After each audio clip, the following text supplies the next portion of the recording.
నీకు ఏ శ్రమ కలగకుండా దీవెనలు వస్తున్నాయి అంటే ఆత్మీయ జీవితంలో మొదటి స్థితిలో ఉన్నావు.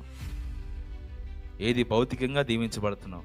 నిన్ను ఆత్మలో వర్ధిల్ల చేయడానికి భౌతికంగా ఉన్న దీవెనలు కొన్ని దేవుడు పక్కకు తీస్తాడు. యోబును బాగా ఆశీర్వదించాడు, కానీ ఆత్మీయంగా కొన్ని బలహీనతలు ఉన్నాయి, లోపాలు ఉన్నాయి. ఆ లోపాలు తొలగించేదానికి ఇంకా రెండంతలుగా ఆశీర్వదించాడా? ఆశీర్వదించలే. ఉన్న ఆశీర్వాదాలు కొంచెం ఆపాడు, రావాల్సినవి ఆపాడు, రాకూడనివి కొన్ని వచ్చేటట్టుగా చేశాడు. తద్వారా ఏమైందో తెలుసా?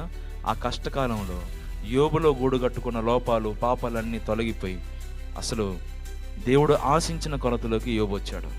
హల్లెలూయా.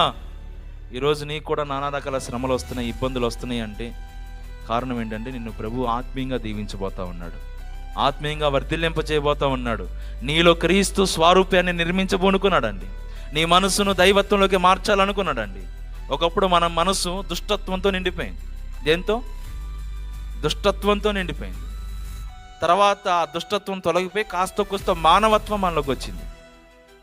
మానవత్వంలోకి ప్రవేశించిన మనల్ని అనేక రకాల అనుభవాలు చూపించి, అనేక రకాల అనుభవ పాఠాలు నేర్పించి, అనేక శ్రమలు, సమస్యలు, ముళ్ళు అనుమతించి ఆ మానవత్వంలో నుంచి దేవుడు దైవత్వంలోకి నిన్ను తీసుకొని రావాలనుకుంటున్నాడు.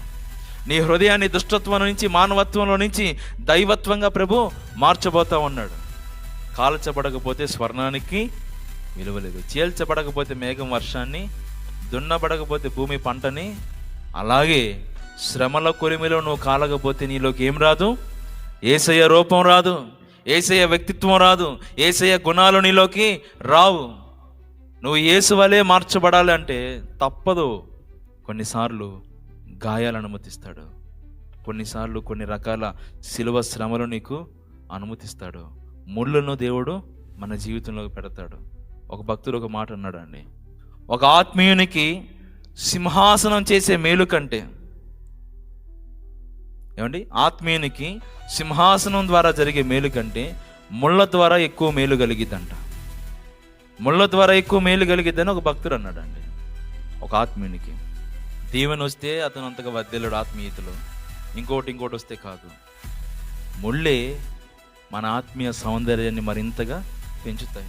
అలాగే నీలోకి క్రీస్తు తత్వాన్ని దేవుడు తేవాలి అంటే, నిన్ను 10 మందికి దీవెనకరంగా మార్చాలంటే, నీ బ్రతుకు ద్వారా 10 దీపాలు వెలిగించాలి అనుకుంటే తప్పదు. నీకు కష్ట కొలిమి అవసరం, ముళ్ళు అవసరం, సిలువ అవసరం. సిలువ లేకుండా నీకు యేసు ప్రభు రూపు రాదు.